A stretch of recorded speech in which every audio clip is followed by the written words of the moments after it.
Former FBI Director James Comey has been indicted. But what does that really mean? Let me explain.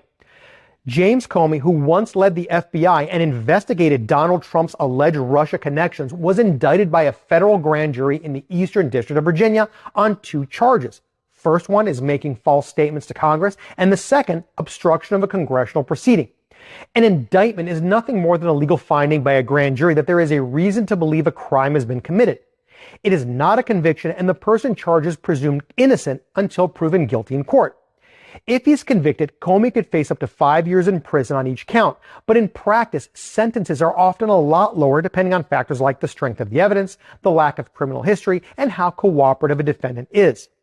After an indictment happens, the defendant, in this case Comey, appears before a federal judge or a lower level judge called a magistrate. In this case, the hearing's on October 9th. At that appearance, the judge will tell him his charges, inform him of his rights, and decide if he should be released on bail.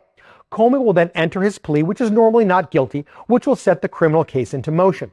Comey has some obvious defenses like challenging whether the statements were actually false and whether an actual congressional proceeding was obstructed.